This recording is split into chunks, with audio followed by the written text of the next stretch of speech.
Hello, listener, and welcome to Book 6, Chapter 7 of Bite-Sized Tales, the audio flash fiction podcast. In today's story, a man who is surviving the apocalypse realizes he's facing a second. A Second Apocalypse, written and read by Chris Hussey. Luke pulled the rope securing the drop arm lock on the outside of the storage shed, which served as his home for the last 3 years. He completed the task by dropping a second arm on the inside of the doors. He'd had a conversation with himself at one time about this being excessive, but the additional security would provide critical seconds if Luke ever needed it. The door was now secure, and he felt safe. The slits, cut in the ceiling of the shed and covered with plexiglass, let in more than enough light for him to continue his evening ritual. Each step in the process was carried out with methodical precision. Inventory check in all categories, reading for 30 minutes, a story about the life of Leif Erikson, followed by calendar marking, 3 years, 4 months, and 17 days. Prayers, to any god that might be listening, as well as his lost friends and family. 3 games of solitaire, 4 if one of the games was victorious. Tonight was one such night, so after the 4th game, which also proved to be a winner, he marked the victory in his journal. In the 2 years since he started keeping track of victories, Luke logged 249 wins. The 2 victories tonight brought him to 251 and a well-earned smile. "Heh, good job, me," Luke said as he picked up, shuffled, and rubber band wrapped and put away his cards. They fit neatly in a dented and battered butter cookie tin, an item he'd had since the world collapsed. Sharing space with the cards was a broken cribbage board, a dozen 6-sided dice, several game tokens from a variety of board games salvaged while scavenging, and 2 backup card decks. One was missing the King of Diamonds, while the other had no jokers. The final item in the tin was a small notepad where he'd made notes of new games to play using the various gathered parts. The games Luke designed were meant for 2 people, but Luke had yet to try them. The tin shelved, Luke moved to the next step in his ritual, looking out the sight slits cut into the 4 sides of the shed. These slits were also covered in plexiglass, protecting against rain and wind. Scanning the sides and seeing nothing, his ears took up the next task. Sliding the plexi free, Luke pressed against the openings and listened. Nothing but the slightest breeze answering his efforts. Satisfied, Luke pulled the bar lock free, secured his machete, bow and arrows, and stepped out to patrol his world. As they had for the last 3 years, the houses of what remained of this neighborhood stood watch as he ran his recon route. Nature continued to reclaim the ruins of what hadn't burnt down or collapsed. All told, Luke's patrol of his world covered 6 square blocks. It was bordered on one side by a steep rocky bluff and the other by a shattered road and a crumbling aqueduct. While walking his route, he found his mind wandering back to the reading. Leif was motivated to explore. His own home, Greenland, had little to no timber for building homes. The reading suggested that the sailor did it out of a desire to be wealthy, and while Luke conceded it might be true, he chose to believe that Leif did it because he had to. He needed that timber to survive and thrive. Luke felt a kinship with that belief and everything he'd done to survive the last 3 years, alone in a shattered and unforgiving world. Finishing his patrol and satisfied that once again no threats were present, Luke returned home. He was always proud of the fact that he'd chosen this shed as his home, and not one of the many houses that still stood. The shed was unassuming, nondescript, providing him with everything necessary and within reach, save for the items in the crawl space and escape tunnel he dug underneath. Houses held too many blind spots and spaces where he could be trapped. Here in his shed, he felt safe and secure, and could see threats coming. Plus, the distraction caches he'd placed in the other houses might be enough to satisfy any scavengers, or delay them long enough to allow him to flee through one of the many pre-planned routes he'd mapped out. Assuming, of course, there were scavengers out there. In the 3 years since these 6 blocks became Luke's world, he'd seen no one, not a single soul. The apocalypse and its aftermath could very well have killed everyone, as far as Luke knew. He missed people. He missed friends. He missed family. But the terror consuming him when disaster struck gave him the strength to survive and persevere. Terror turned to fear, fear of others finding him, hurting him. That same fear kept him in place, never venturing beyond self-imposed walls. But it also gave him the strength to create his routine, each part of each day scheduled out, changed only by weather or sickness, repeated day by day, week after week. The routine quieted the fear, becoming his new friends and family, offering the security and safety they once did. Until this moment. Luke sat in his shed, the dying glow of the setting sun and the rising glow of the small fire heating the last can of beans in his food supply.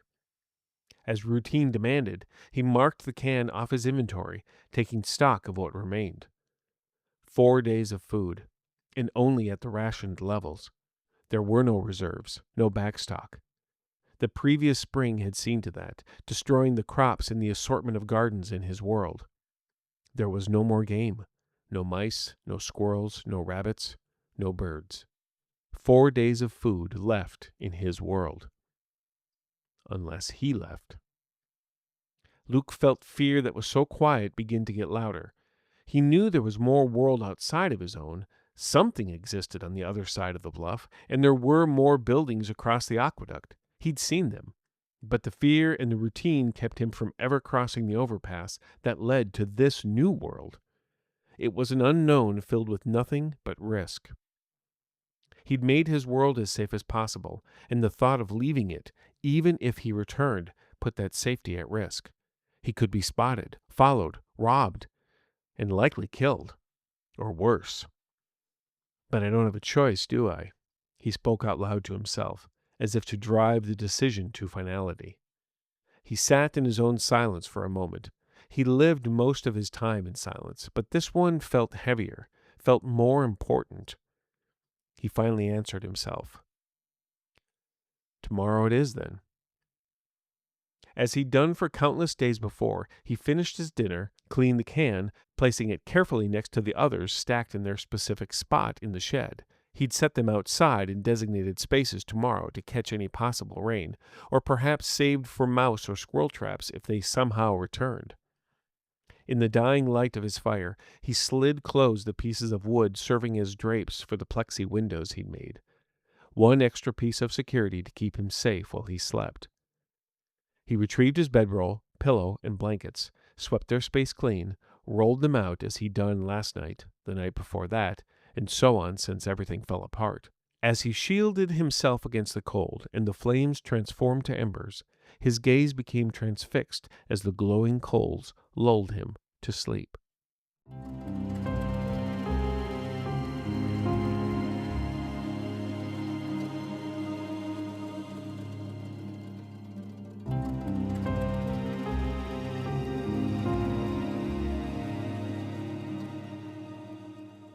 Slivers of sunlight pierced the thin gaps of the wooden drapes, announcing the return of the day.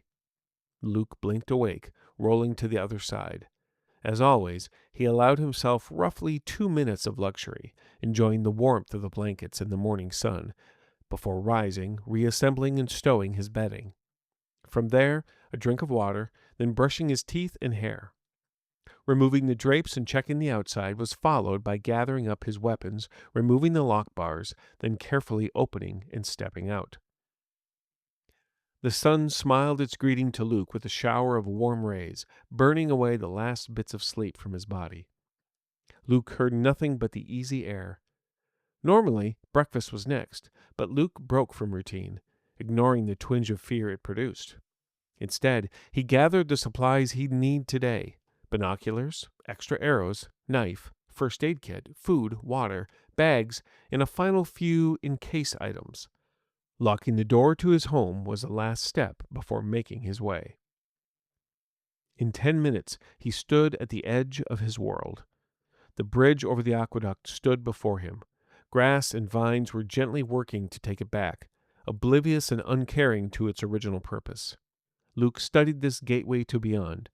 then to the realm beyond that, first with his eyes, then the binoculars.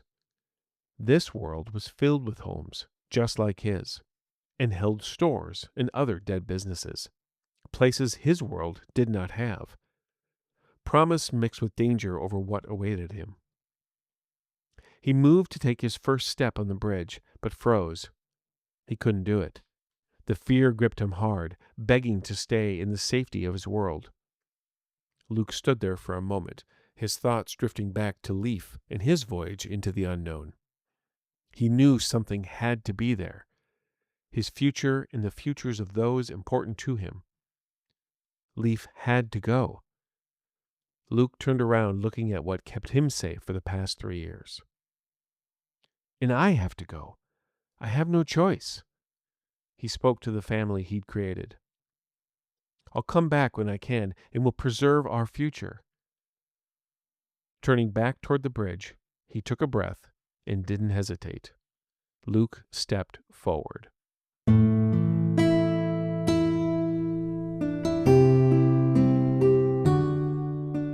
Author's note. I do love me a good apocalypse story, and this idea for this one I kind of had in my head for a while, at least in the form of an individual who has survived and made a livable world for himself through slavish detail or slavish adherence to routine. And but yet at the same time, while that routine certainly helped to save him, in a lot of ways it became a second prison of sorts, confining him into this realm that he's created, so that the decision to finally go beyond this self-imposed world that he's made becomes a difficult one for him.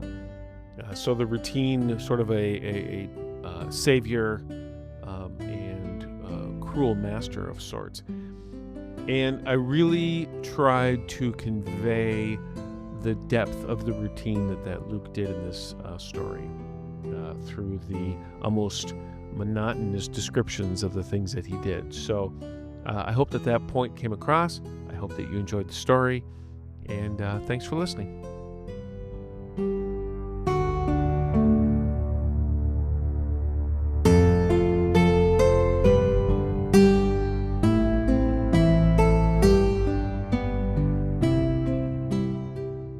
This chapter of Bite-Sized Tales has been brought to you under a Creative Commons Attribution, Non-Commercial, No Derivatives 4.0 International License.